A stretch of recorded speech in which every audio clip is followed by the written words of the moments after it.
Okay, bismillahirrahmanirrahim. Assalamualaikum warahmatullahi wabarakatuh. Okay, hari ini kita nak sambung lagi tajuk jadual berkala. Okay, kita nak sambung 6.2 iaitu campuran. Okay, yang bahagian 6.2 ni sikit kita dah tengok masa hari Rabu 29 Jun. Okay, so kita ada kaedah pengasingan campuran. Okay, campuran ini boleh diasingkan menggunakan kaedah fizikal. Boleh diasingkan secara fizikal dan dia ada 7 kaedah ataupun 7 teknik pengasingan. Okay, so hari ni 13 Julai Selasa. Okay, kita nak tengok kaedah penurasan. Okay, kaedah-kaedah dia kita akan go through ke 7 kaedah. So agak panjang lah. Okay, sambil cikgu terangkan, okay, sambil awak boleh jawab dalam kertas yang awak dah sama ada soalan yang awak dah salin ataupun awak dah print.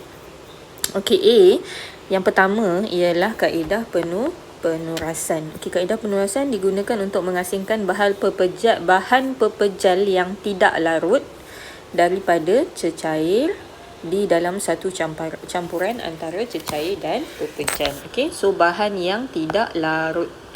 Okay, dan bahan dia adalah cecair dan juga pepejal. Okay, paling mudah adalah penurasan ni macam kita tapis lah dekat rumah, kita guna tapis. Okay, paling mudah adalah air kopi. Okay, air kopi. Okay, kita gunakan kaedah penurasan. Okay, kalau dekat dalam makmal awak boleh buat macam ni lah. Okay, kita gunakan kertas turas. Okay, kita ada corong turas, kita ada kertas turas. Okay, kita ada bika, kita ada kaki retot. Okay, ni bika ni kita guna bika. Okay, kemudian air hasil turasan tu biasanya kalau macam air kopi. Okay, air kopi lah. Okay, baki turasan ni adalah serdak kopi. Serdak kopi. Okay, yang ni adalah bancuhan kopi. Kan awak masuk air panas, kemudian awak cedokkan kopi, kemudian campur dengan gula. Okey, kemudian awak bancuh. Kemudian apabila nak asingkan bila nak minum, bila nak minum tuang dalam cawan, awak gunakan penapis. Okey, tapi dalam kalau eksperimen kita gunakan kertas turas. Okey, apa guna rod kaca? Okey, kegunaan rod kaca adalah untuk elakkan, ni maklumat tambahan lah. Okey, untuk elakkan air daripada tumpah keluar dari bekas. Okey, supaya dia elok je mengalir, awak tuang pada rod kaca tu awak masukkan halakan ke dalam corong turas tu. So bila awak tuang tu, air tu akan mengalir ikut rod kaca tu. Jadi dia tak terpercik merata. Bahaya dan juga bersepah lah. Okey, bahaya sebab dia panas.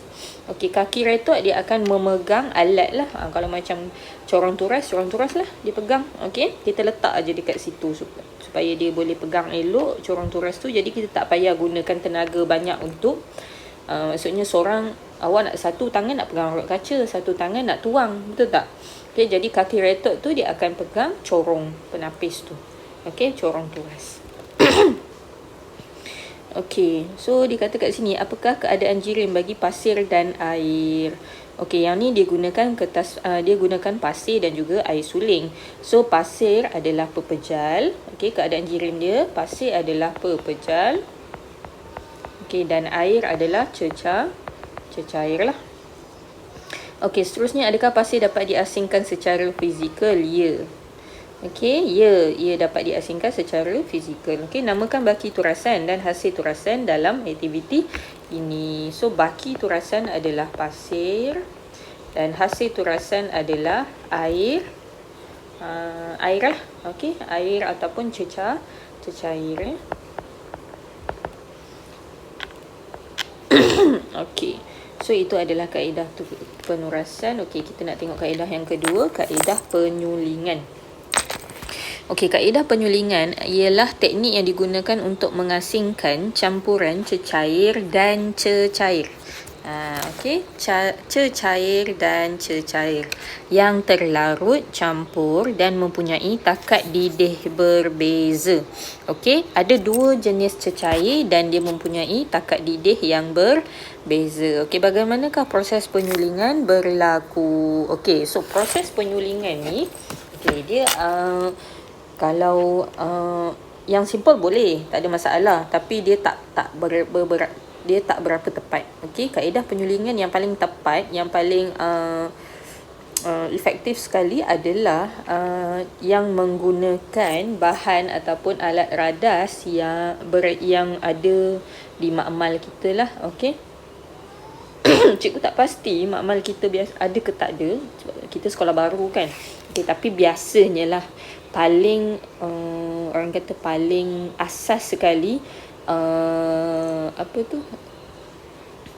kaedah penyulingan ni, okey, bahan-bahan yang digunakan untuk membuat air suling ni sangat penting. Jadi biasanya akan ada lah bahan paling asas sekali lah kalau mesin penyuling ni. Okey, dia mesti ada mana-mana makmal pun. Benda paling awal sekali ada ialah mesin penyulingan ataupun alat radas yang digunakan untuk menyuling menyuling air. Okey. Okey, kita tengok alat radas dia dulu. Okey, contoh yang ni dia gunakan air dan juga alkohol yang bercampur. Okey, air dalam keadaan cecair dan alkohol juga adalah dalam keadaan cecair. Okey, kemudian dia gunakan sepihan porselin, termometer untuk sukat suhu. Okey, bikar yang ni, bikar untuk mengumpul air. Okey, mengumpul hasil sulingan. Okey, tungku kaki 3 untuk awak letak untuk awak panaskan bahan kan. Okey, bawah dia awak letak penunuh bansen. Okey, ada kasa dawai. Kasa dawai tu untuk elakkan daripada dia untuk lapik, dan satu lagi untuk elak daripada bekas itu terkena terus pada api. Okey, so dia ada jarak dia lah, ada gap dia antara api. So api dia tak terus kena bekas, api dia kena pada kasa dawai, dan kasa dawai tu yang panas tu dia akan kena pada bekas. Okey, kemudian kita ada kondenser libik. Okey, kalau tengok kat sini, ni adalah kondenser libik. Okey, perhatikan dia punya ejaan dia. Okey, kaki retok dengan pengapit. Okey, dan juga kelalang dasar bulat. Okey, ni kelalang dasar bulat. Okey, biasanya kalau macam cikgu sebelum ni cikgu ajar, okey, pelajar perlu melukis.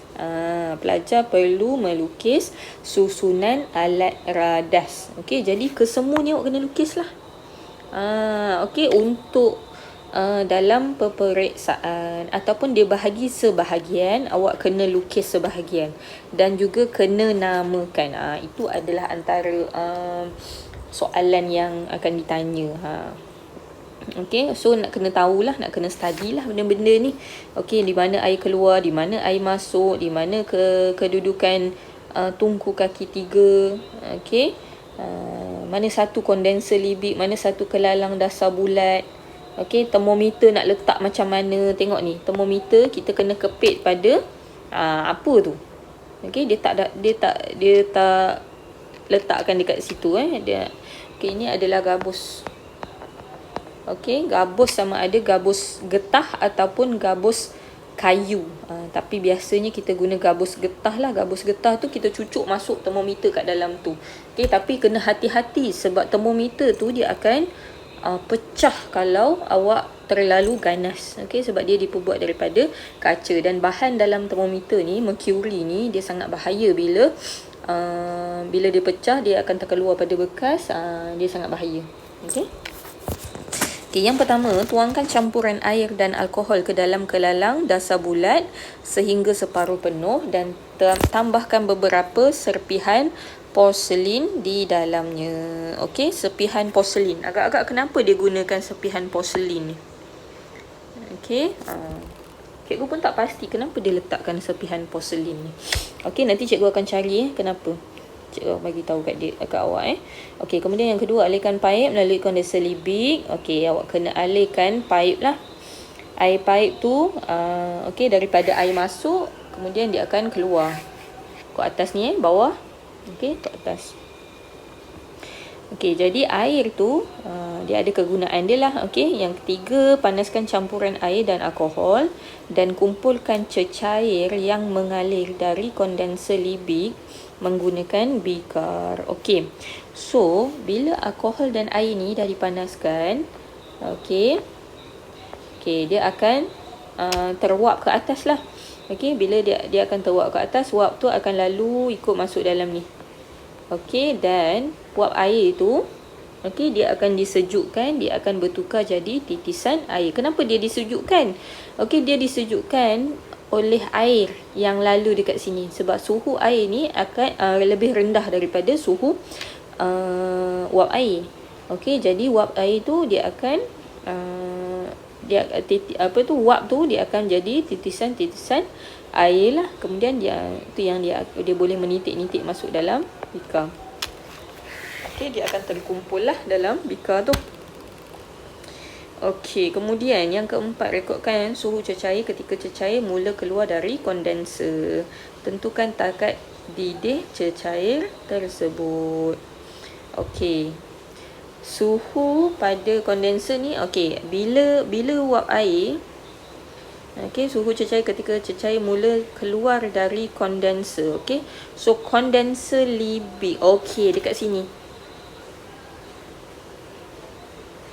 Sekejap, dia kata rekodkan suhu cecair ketika cecair mula keluar daripada kondenser libik. So kat sinilah suhu, kena ambil suhu dekat sini. Okey, kemudian tentukan takat didih cecair tersebut. Okey, nak tentukan takat didih cecair dekat sini. Okey, tentukan, sekejap, cikgu salah. Okey, tak. Takat didih cecair yang ni. Okey, so kena tahu takat didih suhu dia. So suhu dia tu itu adalah suhu dia, takat didih dia lah. Takat didih dia dekat sini. So ambil suhu dekat sini je. Okey, suhu dekat atas ni adalah suhu yang mana kita nak tengok cecair tu, cecair air dan alkohol tu mendidih. Okey, tu kita nak sukat suhu dia. Okey, kemudian soalan 1, pada suhu berapakah cecair mula keluar dari kondenser libik? So dekat sini kita terus letakkan termometer dekat sini. Okey, kat sini letakkan termometer sini. Okey, dan catatkan suhu dia. Okey, apakah kegunaan serpihan porselin dalam aktiviti ini? Agak-agak kenapa gunakan serpihan porselin dalam aktiviti ini? Okey, nanti cikgu cari kenapa.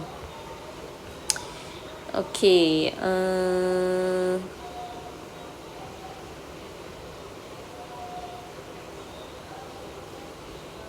dia kata dekat sini.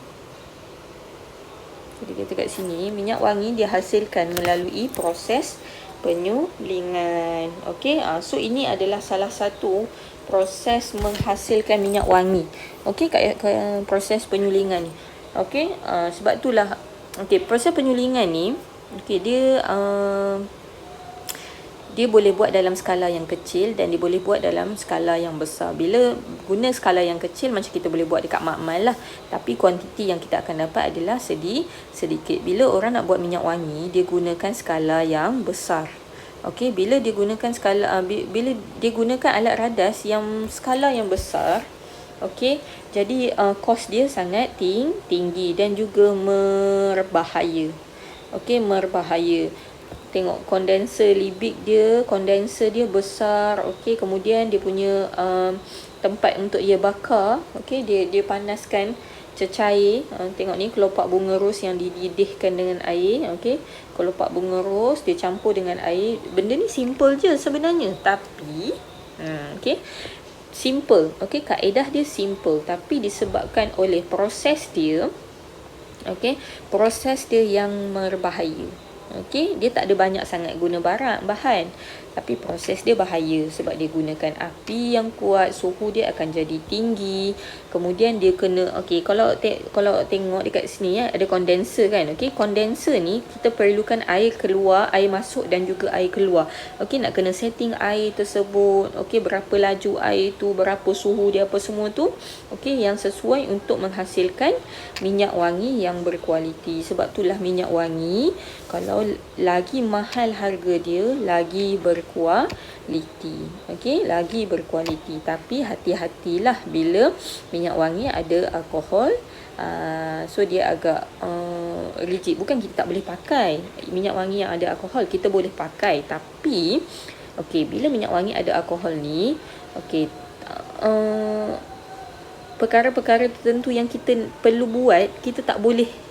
Tak macam pakaian kita, kalau kita nak bawa semayang, okey, nak bawa solat, okey, kita takut ada was-was pada alkohol tersebut. Jadi sebab itulah kalau boleh kita nak elakkan daripada memakai ataupun menggunakan bahan-bahan yang ada alkohol. Okey, kalau minum pun tak boleh lah, makan minum lagi lah, of course lah tak boleh. Okey, so kena hati-hati. Kalau boleh yang cari minyak wangi yang non alkohol. Okey, supaya awak nak solat, awak nak buat apa-apa, bila awak nak bersihkan diri ke semua tu tak rasa was-was lah. Okey, so itu salah satu. Okey, nanti cikgu akan cari untuk kegunaan. Okey, cikgu tak nak carilah. Okey, cikgu nak minta awak cari. Okey, apakah kegunaan serpihan porselin? Okey, cari. Okey, awak boleh type dekat Google, apakah kegunaan serpihan porselin dalam proses penyulingan. Okey, type soalan dekat Google ataupun boleh tanya cikgu-cikgu sains yang lain. Okey, tanya cikgu-cikgu sains yang lain ataupun tanya cikgu sains awak yang sekolah rendah ke apa ke, ataupun siapa-siapa yang awak kenal lah, yang belajar sains ke. Okey, abang kakak yang ada belajar sains ke, tanya ataupun tanyalah dekat Facebook ke, dekat Instagram ke, kat Twitter ke, kot ada orang jawab. Okey, dan jangan lupa cari juga dekat Google. Okey, so itu tugas awak. Okey, C, pemisahan menggunakan magnet. Okey, ini adalah okey, ini adalah kaedah yang ketiga. Okey, jika anda memegang magnet berhampiran sebekas paku besi yang bercampur pasir, apakah yang akan terjadi?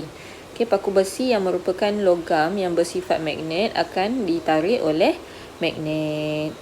Okey, so semua bahan logam dia bersifat magnet. Okey, pasir pula tidak bersifat bahan magnet. Oleh itu pasir tertinggal dalam bekas tersebut. Oleh itu, okey, jadi kita lebih mudah sebenarnya untuk mengasingkan bahan logam dan juga bahan bukan logam.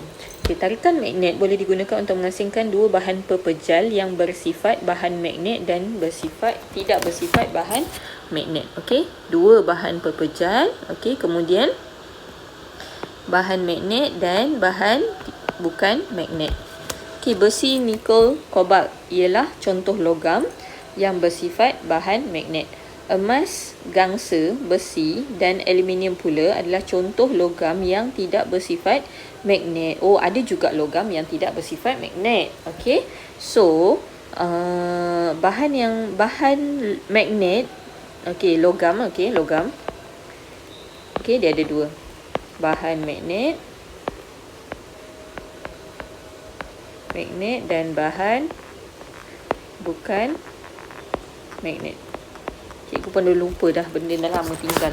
Okey, so jadi kita boleh asingkan dua jenis logam, ataupun bahan logam dan juga bahan bukan logam pun kita boleh asingkan. Jika bahan logam tersebut adalah bersifat magnet, kita boleh asingkan menggunakan kaedah pemisahan menggunakan magnet. Okey, tengok eksplorasi sains. Kebanyakan industri makanan menggunakan pemisah magnet untuk memastikan zarah besi tidak bercampur secara sengaja dalam produk makanan. Okey, ini untuk memastikan makanan dia sihat dan selamat. Okey, sebab apa? Ada juga bahan makanan apabila dia telah diproses. Okey, bahan makanan ni bila dah diproses, kita takut ada zarah-zarah besi yang bercampur. Okey, contohnya katakanlah awak nak bila okey, buat makanan ataupun hasilkan sesuatu makanan dari dalam skala ataupun dalam kuantiti yang besar. Contohnya dia akan bancuh. Okey, dia akan bancuh. Contoh biskut lah. Okey, dia akan bancuh adunan biskut tu. Okey, dalam tempat pengadun. Okey, tempat pengadun yang besar tu. Okey, kita takut bila dah lama-lama, okey, tempat pengadun tu kan diperbuat daripada besi. Okey, daripada aluminium.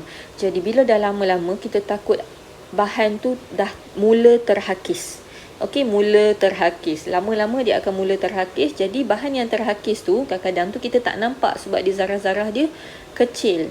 Jadi dia dah bercampur dengan makanan. Okey, dia dah bercampur dengan biskut. Jadi sebab itulah kita kebanyakan industri makanan ni dia gunakan kaedah pemisahan magnet. Okey, untuk memastikan walaupun tak ada tapi dia akan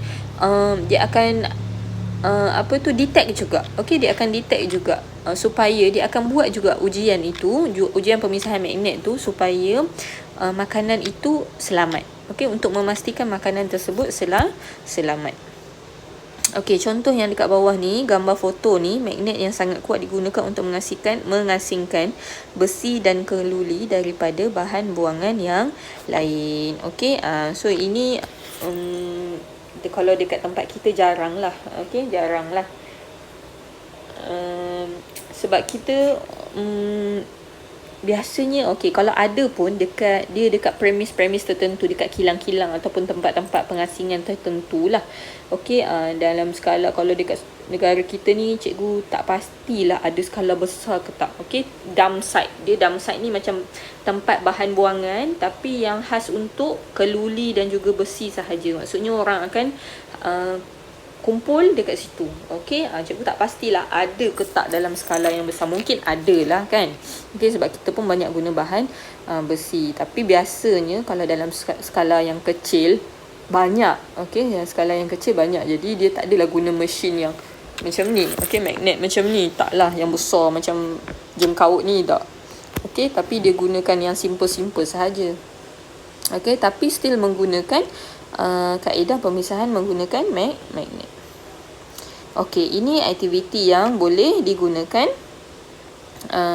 boleh dibuat dalam makmal. Okey, mengasingkan campuran melalui kaedah pemisahan magnet. Okey, sebut besi dan sebut sulfur. Okey, kita campur dalam bekas piring petri. Okey, kemudian ada spatula. Spatula ni untuk cedok lah. Okey, kita cedok. Spatula tu dia macam sudu. Okey, alat untuk kita ambil daripada bekas dia. Okey, ambil sebut besi, ambil sebut sulfur. Okey, kita letak dalam bekas lain. Okey, kemudian ada bar magnet yang macam ni, gambar ni kat atas ni. Okey, dan juga kertas. Okey, arahan dia letakkan satu spatula campuran sebut besi dan satu serbuk sulfur. Okey, ambil satu sudu, satu spatula sebut besi, sekali cedok sebut besi, sekali cedok sulfur. Okey, letak dalam piring petri tu. Kemudian letakkan magnet bar dekat dengan campuran tersebut. Okey, catatkan pemerhatian. Okey, kertas tu boleh guna ataupun tak perlu guna pun tak apa, tak ada masalah. Okey, kalau macam cikgu dulu, cikgu pernah buat yang seingat cikgu lah, cikgu pernah buat. Okey, magnet besi tu, besi tu dia akan ternaik ke atas, dia akan melekat pada kertas. Kita letak kertas dulu dekat atas bekas piring petri tu. Okey, kemudian kita lalukan magnet ke atas tu. Okay, kita pusing magnet tu, nanti yang sebut besi tu dia akan, kalau kita tengok daripada bawah, okay, dia akan ikut je magnet tersebut. Okay, dia akan tertarik pada kutub magnet tu. Okay, soalan dia sebut yang manakah tertarik pada magnet. So serbuk besi lah, of course. Okay, adakah sebut yang anda jawab dalam soalan 1 dikategorikan sebagai logam ataupun bukan logam? So kategori dia adalah logam. Okey, kaedah yang keempat, kaedah pengenapan. Okey, apakah yang dapat anda perhatikan jika pasir dimasukkan ke dalam satu bikar berisi air? Okey, ini simple je lah. Okey. Dua lapisan terbentuk, iaitu lapisan air di bahagian atas dan lapisan pasir terenap di bahagian bawah. Okey, hal ini berlaku kerana pasir tidak larut dalam air dan mempunyai ketumpatan yang lebih tinggi daripada air. Okey, ingat yang bahan yang berketumpatan tinggi, okey, biasanya jisim dia lebih berat, okey, dia akan turun ke dasar bekas. Okey, oleh itu kaedah pengenapan boleh digunakan untuk mengasingkan campuran cecair dan bahan pepejal yang tidak larut dalam cecair dan terenap di dasar. Okey. So ni simple lah, boleh buat kat rumah boleh. Okey, pasir terenap di dasar bekas. Okey, so yang ni kaedah pengenapan. Okey, larutan berkelodak 2 bikar 100 ml rod kaca. Okey, air suling campur pasir. Kemudian okey, kita campurkan. Okey, untuk bikar A, kemudian bikar B, pasir kita masukkan okey ke dalam air yang jernih. Okey, campurkan 50 ml air berkelodak dalam bikar. Okey, kemudian yang kedua, kacau campuran air berkelodak tersebut dengan menggunakan rod kaca. Okey, yang ketiga, perhatikan air dan kelodak selepas seketika. Okey, 4, tuangkan air jernih di dalam bikar secara perlahan-lahan ke dalam bikar yang lain. Perhatikan baki yang tertinggal di dasar. Okey. Tuangkan air jernih di dalam bikar secara perlahan-lahan ke dalam bikar yang lain. Okey, air jernih. Air jernih ni dari mana? Okey, perhatikan baki yang tertinggal dasar bikar. Apakah bahan yang terenap dasar bikar? Adakah kelodak dapat dibesarkan secara fizikal? Okey, bahan yang terenap di dasar bikar.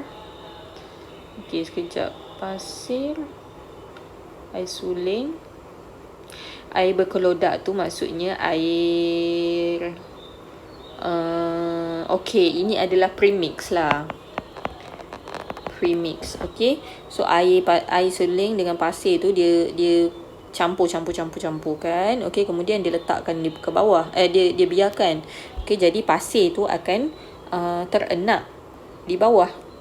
Okey, pasir tu akan terenap di bawah. Kemudian dia buang air yang dekat atas tu. Okey, air suling yang tertinggal kat atas tu dia biar tinggalkan pasir sahaja dekat bawah tu bersama dengan sedikit air lah. Okey, kemudian yang pasir yang baki tu dia tuangkan masuk ke dalam air jernih. So bila dia tuangkan masuk, tengoklah air apa jadi pada pasir tersebut. Okey, apa jadi pada campuran tersebut. Okey, apakah bahan yang terenap di dasar bikar? Pasir lah. Okey, adakah kelodak dan air dapat dipisahkan secara fizikal? Ya. Okey, ya, dia dapat dipisahkan secara fizikal. Okey, seterusnya E, kaedah pengapungan. Okey, E ni adalah nombor 5.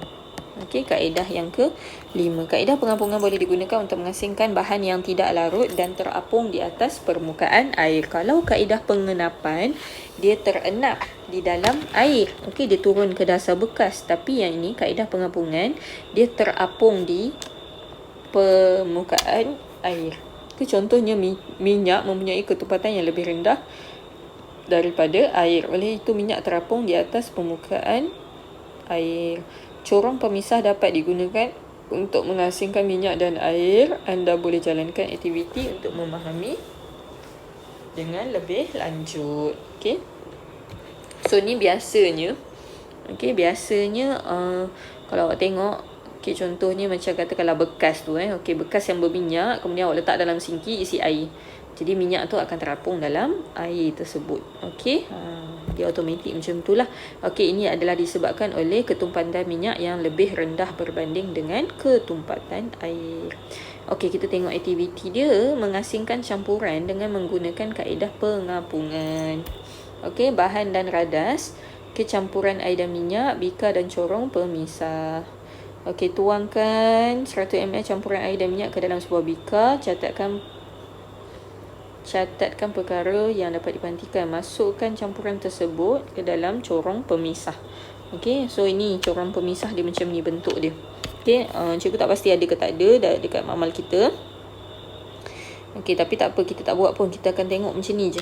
Okey, so kaki retot ada, bika ada, semua ada lah. Yang lain, okey, corong pemisah cikgu rasa macam ada. Cikgu tak perhati betul-betul, sorry lah. Okey, baru masuk 2-3 kali je. Okey, yang ketiga, asingkan air dan minyak menggunakan bika yang berbeza. Okey, so bila awak buat macam ni, okey, corong pemisah ni dia ada pili. Okey, dia ada pili. Maksudnya bila awak boleh adjust, awak boleh control kelajuan air tersebut. Okey, jadi bila awak nak asingkan minyak dengan air, bila minyak dia cecair tu masih tinggi lagi, minyak tu masih jauh lagi daripada moncong bekas ni. Okey, so bolehlah buka pili tu, bagi laju sikit air tu keluar. Okey, kemudian bila dah dekat-dekat tu baru awak control. Okey, adjust pili tu, tapi tangan tu kena sentiasa pegang pada pili tu supaya dia tak terlepas. Okey, minyak tu tak terlepas. Okey, bika yang pertama awak kena guna banyak bika lah. Okey, bika yang pertama awak kumpulkan air. Okey, kemudian bika yang kedua awak kumpulkan minyak. Okey, jadi boleh nampak lah. Okey, asing tu terasing tu. Okey, antara air dengan minyak yang manakah terapung? Minyak lah. Okey, minyak terapung kerana ketumpatan minyak lebih rendah berbanding air. Okey, kalau tak faham, tengoklah betul-betul ataupun ulanglah balik banyak-banyak kali tulisan tu. Sorry lah. Okey, adakah minyak dan air dapat diasingkan secara fizikal? Ya. Okey, ya. Okey, kemudian itu kaedah yang kelima. Okey, kaedah yang keenam. Okey, kaedah kromatografi.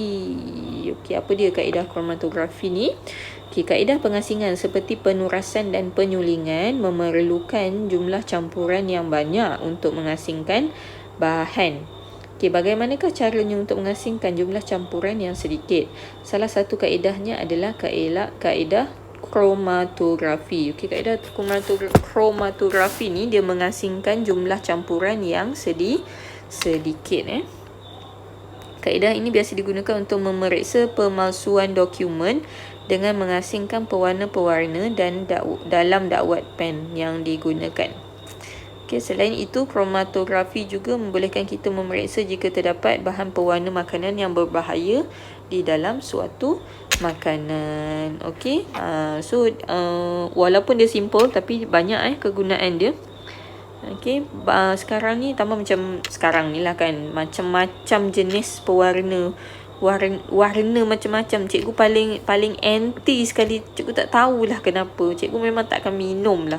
Okey, air yang berwarna biru. Air yang berwarna biru. Tak tahulah air apa tu, tapi cikgu memang anti lah kalau cikgu tengok orang jual tepi jalan. Cikgu macam, ya Allah, tak ada warna lain ke? Macam tu lah. Okey. Okey, kita tengok eksplorasi sains. Terdapat atlet yang menggunakan dadah yang diharamkan untuk meningkatkan kecergasan.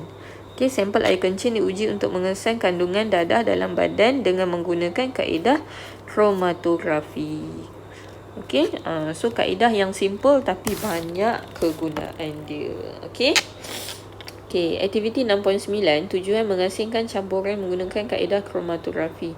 Okey, bika 250 ml, air suling, kertas turas, pembaris, pen penanda papan putih. Okey, dakwat merah, kuning dan biru. Okey, kemudian sediakan sekeping kertas turas berukuran. Okey, kemudian nombor 2, buat satu garis dengan jarak 1.5 dari tepi kertas dengan pensel. Okey. Yang ketiga, buat 3 titik di sepanjang garisan dengan pen yang berlainan warna. Gantungkan kertas turas dengan menggunakan lidi pada bika. So, awak gulungkan pada lidi sikit. Okey. Ni kalau ada masa kita boleh buat lah ni. Okey, simple je. Gantungkan kertas turas menggunakan lidi pada bika dan celupkan bahagian bawah kertas itu ke dalam air suling. Okey, mesti guna air suling. Okey, pastikan air suling tidak terkena pada titik-titik dakwat. Okey, nombor 4, perhatikan selama 30 minit. Rekodkan pemerhatian anda. Okey, bila awak rendam macam ni, awak rendamkan sikit. Okey, air, dia kan kertas ni. Ni kan kertas. Okey, so ini kertas. Jadi, dia akan menyerap air. So, air tu lama-lama, kertas tu walaupun dia basah, mula-mula dia basah sikit je. Okey, lama-lama dia akan basah sampai ke atas. Okey. Kemudian soalan dia, okay, kita tengok soalan dia dulu. Apakah warna yang terhasil pada kertas turas? Ini yang ke-6. E, F 6 ke 7 kita punya ni? A, B, C, D, E, F. Sekejap penurasan dan penapisan. Okey. Kaedah penurasan dan penapisan dia sama. Okey, ni kaedah kromatografi tadi. Okey, 1, apakah warna yang terhasil pada kertas turas? Okey, yang kedua, adakah warna-warna yang terhasil sama pada setiap dakwat yang digunakan? Okey, yang ni jeng. Cikgu pun tak tahu. Okey. So nanti cikgu akan share video-video yang lain. Okey, video-video yang lain, video-video yang ada pelajar-pelajar sekolah lain, ada juga pelajar sekolah rendah yang dia dah buat. Sebab ini adalah tahun 2 punya subjek juga. Okey, subjek tahun 2. Simple lah, dia belajar simple lagi daripada awak macam tinggi sikit lah jadual berkala. Okey, diorang simple saja tapi ada eksperimen yang sama. Okey, cikgu akan share dan mohon untuk awak tengok. Okey, tonton. Mohon untuk tonton supaya bila awak tonton awak boleh jawab soalan. Okey, mana tahu masuk peksa. Okey, cikgu tak tahu. Tak tahu tajuk apa yang masuk. Okey. So, itu sahaja untuk hari ini. Praktis formatif dekat bawah ni tak perlu. Okey. So, habis untuk hari ini, cikgu nak dengan penerangan cikgu ni awak jawab soalan daripada kertas yang cikgu dah bagi. Okey, besok kita akan bincang soalan. Okey, kita akan bincang soalan sebab dia agak banyak soalan tu. Jadi cikgu tak nak mengajar masuk subtopik lain. Patutnya 6.3 ni tapi tak nak. Okey, kita settlekan dulu 6.2 ni. Okey, hari ini dan juga besok. Okey, sekian. Assalamualaikum warahmatullahi wabarakatuh.